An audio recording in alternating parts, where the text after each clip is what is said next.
No vídeo de hoje, além de fazer mais um saque de 160 mil satoshis para minha carteira de 10 anos, eu quero falar sobre a super estratégia da Strategy, que é nada mais nada menos do que comprar na alta e vender na baixa. Pense numa estratégia de Bitcoin. Pois é. Hoje é dia 6 de julho de 2026, o Bitcoin está cotado em 62 mil dólares. Quero falar para vocês que minha estratégia de DCA ela não visa vender Bitcoin na baixa jamais. O máximo que eu vou fazer é não comprar, mas vender na baixa, jamais. Vender no prejuízo, jamais. Mas para quem é novato aqui no canal, eu sempre falei aqui que eu tenho um plano estratégico com essa carteira. Não foi simplesmente contar com a sorte e simplesmente esperar que um dia vá valorizar. Eu vou contar com a realidade que eu tenho. E a minha realidade é que eu estou com 28% de queda em relação ao meu preço médio. Mas eu tenho uma estratégia, e eu já falei isso aqui no canal algumas vezes, que a primeira tem fases, tá? Essa estratégia ela vai demorar. Você precisa de ter paciência, né? Porque se você fizer qualquer uma dessas outras estratégias aqui sem fazer a primeira, a chance é grande de você ter problemas, tá? A primeira fase, tá, do meu plano estratégico, né, é simplesmente fazer o entesouramento de Bitcoin. Isso pode levar anos, vai completar 2 anos essa carteira, mas ela tem uma meta, eu coloquei aqui para deixar claro, a meta dessa carteira é chegar em 0.10, eu estou com 0.09, então ela já está com a meta de 91% concluída, tá? Depois que eu fizer a primeira parte, né? Deixa eu ir aqui. A primeira parte, que é a primeira fase, que é o entesouramento de Bitcoin. Eu já fiz isso, né? Há um tempo atrás, né? E agora eu estou mostrando com a carteira menor aqui no canal para que quem me acompanhe não venda no prejuízo e se beneficie, né, dessa estratégia. A segunda fase, depois que você fez o entesouramento, é você fazer empréstimo com garantia em Bitcoin. Ah, aqui onde é que eu vou emprestar Bitcoin para pegar... aliás, onde é que eu vou dar Bitcoin como garantia para pegar empréstimo? Tem vários lugares que você pode fazer isso. Você pode utilizar o cartão da BIPA, você pode usar corretora, você pode utilizar DeFi, né? Não é finanças descentralizadas. Nada mais é do que um serviço bancário em blockchains. Tá? Então, cuidado com isso. A Aave, ela é um banco em blockchain com garantia, né? Então aqui a gente pode pegar empréstimo e utilizar esse Bitcoin como garantia. Beleza, segundo passo para que a gente não venda no prejuízo. A terceira fase eu acho muito importante, você além de fazer isso aqui, você pode fazer um carry trade aqui, caso você não precise, né, utilizar o empréstimo, né? No caso, você pegar parte desse valor emprestado e utilizar para rentabilizar, né, a juros mais altos, tá? Então é importante essa segunda fase aqui, a gente ter um entesouramento justamente para a gente não perder a garantia, porque se o Bitcoin ele cai de valor, significa que esse Bitcoin é vendido para que ele pague, né, o empréstimo, e meu objetivo não é perder Bitcoin ao longo tempo. Então essa segunda fase aqui ela é totalmente dependente dessa primeira fase. Ah, mas eu vou utilizar esse 0.10 BTC para segurar minha garantia? Com certeza, tá? Com certeza. E a terceira fase, né, já que a gente tem Bitcoin em tesouramento para pegar a rentabilidade do Bitcoin, caso ele venha se valorizar, e a gente pegou empréstimo justamente para a gente utilizar, né, dólares para isso, a gente pode, sem nenhum problema, começar a fazer pools de liquidez mais arrojadas, né? Com aquelas que dão taxas bem mais altas, né, visando um 100% ao ano. Tanto a gente vai pagar, né, a taxa de empréstimo aqui, como a gente vai utilizar, né, os rendimentos para comprar Bitcoin e também para nos financiar no dia a dia, né, ter uma renda ativa, né, tá? Não se trata de uma renda passiva, mas de uma renda ativa porque você vai precisar se mexer. Beleza? Então esse é meu plano, tá? Não é um plano desse tipo. Simplesmente comprar na alta, fazer um bocado de coisa e no final das contas ter que vender na baixa. Muito bem, vamos fazer o saque, tá, de Bitcoin. Eu vou gravar a tela do meu celular para ficar dinâmico, né? Vocês verem eu fazendo o saque aqui. E para vocês entenderem também que eu não tô comprando Bitcoin sem nenhum plano, tá? Tô comprando Bitcoin com a estratégia, tá? Então eu vou clicar aqui na receber Bitcoin, carteira de 10 anos. Pronto, ele gera um QR Code, eu vou gravar a tela do celular para vocês acompanharem, tá? Então vocês podem ver na tela do meu celular que eu tenho por volta de 101 dólares em Bitcoin. Esses $1 é para eu pagar a taxa, tá? Então eu vou aqui em transferir, enviar. Aí vou escanear o QR Code, tá? Aqui ele pede para conferir, confere, né, o endereço, enviar.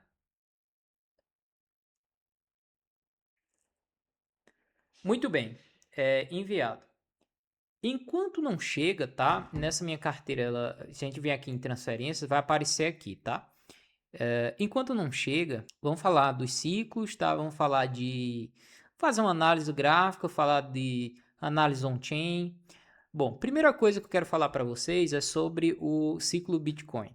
Então você tem aqui o meio, que é a data zero, aí você tem 700 dias depois do halving, 700 dias antes do halving, e esse ciclo de 700 a 700 é o período de ciclo, tá? Quando a gente fala de alta, geralmente, não quer dizer que isso vai acontecer, mas geralmente, tá? O Bitcoin ele faz o topo 500 dias depois do halving, tá? E ele faz o fundo 500 dias antes do halving. E coincidentemente, esse período de bear market, ele dura 364 dias. Tem vários ciclos aqui, né? Eu posso citar alguns para a gente ir rápido, né? Como o ciclo verde, que é o 2020, o ciclo laranja, que é o ciclo 2017, o ciclo 2025 foi o vermelho, e o ciclo atual está aqui em roxo, tá?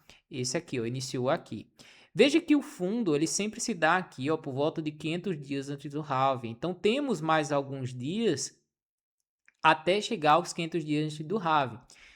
Eu coloquei na planilha, tá? Aqui, ó, fim da baixa ainda está previsto para durar 91 dias. Então, 3 meses. 3 meses para finalizar significa que ainda tem muita coisa para acontecer.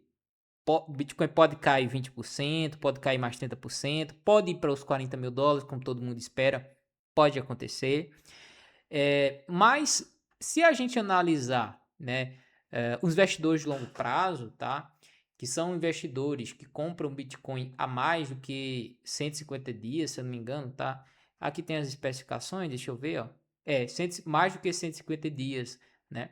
Então a gente tem uma análise onde tem um preço, uma quantidade de Bitcoins que passam encarteirados por mais de 150 dias. Então a gente consegue ver que eles sempre compram aqui, ó, nas quedas do Bitcoin, tá vendo, ó? Nas quedas é que eles compram, tá vendo, ó? Bitcoin tá caindo, eles estão comprando, ó. Bitcoin tá caindo, ó, todo esse período eles estão comprando, ó. Na verdade aqui, ó, compraram no fundo, né? Aqui também, ó, compraram, aí o preço no fundo aqui, ó, esse períodozinho aqui, ó. E eles estão comprando, tá? Se a gente observar aqui, ó, cadê? Curto prazo, ó, estão comprando essa queda desde aqui, ó, desde os 87 mil dólares, né? Então a gente consegue ver que as compras continuam. Se a gente botar no curtir prazo, teve uma quedinha aqui normal, aí volta a acumular. Mas você tá vendo, ó, tem uma leve queda, né? O importante é que eles continuem acumulando, porque a gente sabe que quem segura o preço do Bitcoin são investidores de longo prazo e não investidores de curto prazo, tá? Se a gente olhar o sentimento, tá? Deixa eu ver aqui, desde o 6 de outubro, a gente consegue ver que períodos legais de compra são quando o medo extremo, né, ele aparece, né, ou seja, aqui em vermelho, né.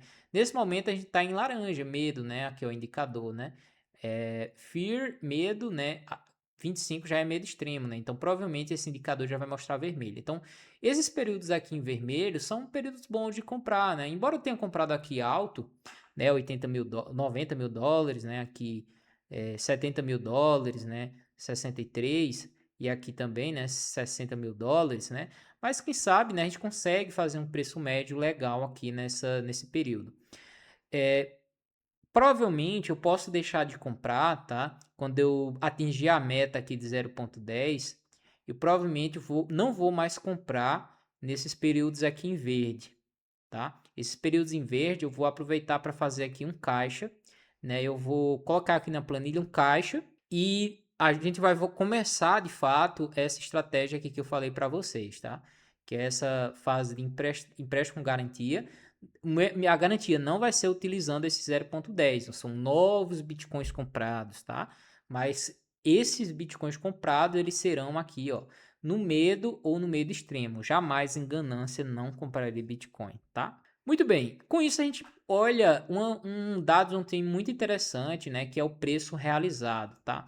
O que é esse preço realizado? Nada mais é que é o preço médio de compra pela participação de todos os bitcoins no mercado. Então, por exemplo, os outros começaram a comprar aqui, né? Comprar. Todo mundo no lucro, tá vendo? Ó, a média, né? A média dos participantes no lucro. Quando o preço cai abaixo da média de compra, significa que qualquer Bitcoin, a média, né? Está sendo negociado abaixo disso aqui, está sendo negociado no prejuízo, né? Em relação à média dos participantes no mercado. Então, isso aconteceu lá no bear market de 2015, aconteceu lá no bear market de 2018, 19, né? E aconteceu lá no Corona Crash. E aconteceu também no bear market de 2022, né? Todo esse período aqui. A gente consegue observar que todo o fundo do poço, né?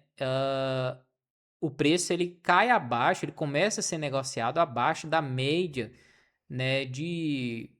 Da média, né? Dos participantes do mercado. E nesse momento, a média, né, das participantes do mercado, né, que é o preço realizado, ele está em US$ 52.000. Para que o preço seja negociado na média, no prejuízo, o preço teria que ir abaixo de US$ 52.000. Provavelmente sinalizaria para mim um fundo absoluto do poço. Eu acho que não teria como cair mais, porque provavelmente, dificilmente alguém estaria vendendo Bitcoin no lucro. Então, não faria mais sentido algum vender Bitcoin. E com isso, tá? A gente vê que a Strategy, né, que vendeu 200 milhões para financiar dividendos em nossos títulos de crédito a partir do 7/5. Agora eles rodam um total de 843 mil em nossas reservas de Bitcoin. E eles têm ainda 2,5 bilhões em nossas reservas de dólar. Tá. É isso, né? Comprar na alta, vender na baixa. Aí com esse food, né, esse medo da strategy, o que acontece é, os ETFs de Bitcoin, que a gente viu que eles são grandes vendedores de Bitcoin, e a gente pode olhar aqui no gráfico, em vermelhinho é saídas, né? E verde são entradas, né? E laranja que é o preço do Bitcoin. De ver que nos últimos dias foi eles que venderam pesadamente essa queda, né? Justamente, a Strat vendeu 32 Bitcoin, todo mundo vendendo aqui desesperado, né? E os ETFs venderam muito, ficaram aqui menstruando, né? Ó, só venda, venda, venda, venda. E na última sexta-feira, né, que foi sexta-feira passada, né, dia 1º de julho, eles tiveram uma entrada de 200 milhões. Engraçado, porque foi justamente a venda da Strategy. Engraçado, né? Cadê? Deixa eu ver se foi isso. Exatamente, ó. Aqui, os ETFs compraram 200 milhões. Aí a Strategy faz o quê? Vende 200 milhões. Que simbólico. Muito simbólico.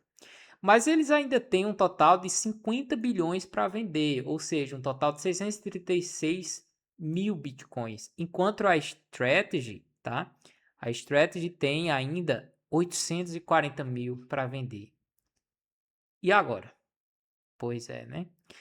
Se a gente olhar ETF de outras coisas, como Ethereum, tá? Tem quase nada aqui, tá? E não, quase nada, tá? Não chega nem aqui, ó. Muito pouco, tá? 1 milhãozinho aqui, então a questão mais aqui é os ETFs de Bitcoin, tá? Pra gente ficar de olho, tá? Agora, se a gente olha em relação, tá? Aqui, ó, deixa eu colocar isso aqui para ficar dinâmico, tá? Deixa eu tirar, minha câmera tá na frente.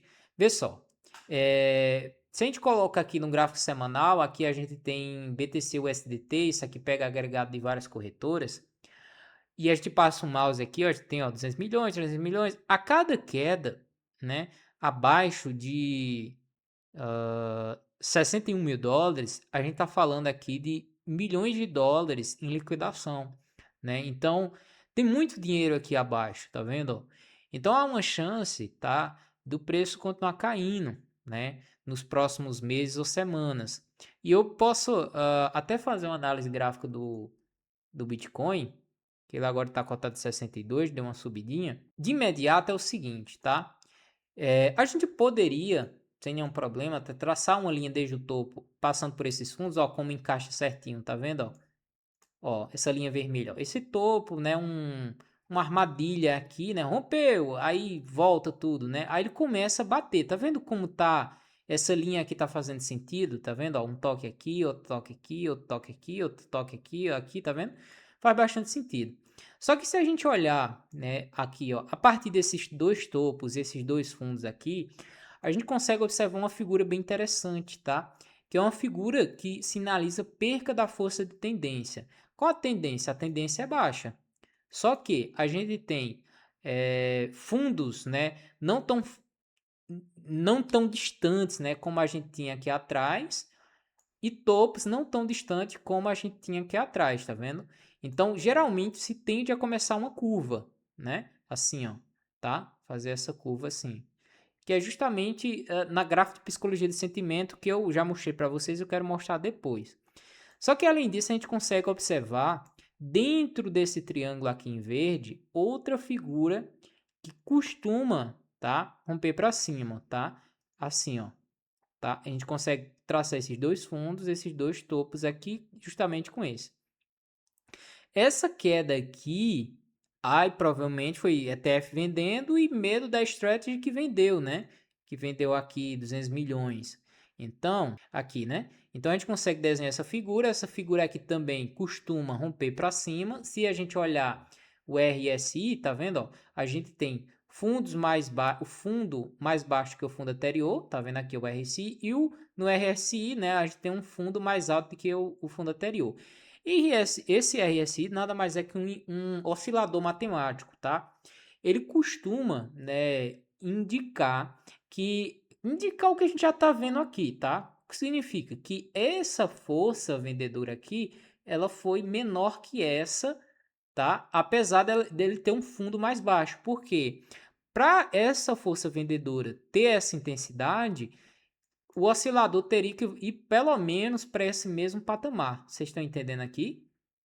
Por quê? Porque a tendência majoritária ela é de baixa. Se a gente olhar no semanal, você vai conseguir observar a mesma coisa, tá vendo? Ó, aí um fundo mais perceptível no gráfico semanal em relação ao fundo anterior. Então a gente tem esse fundo, um fundo mais baixo. E o RSI a gente tem um fundo e um fundo mais alto, tá vendo?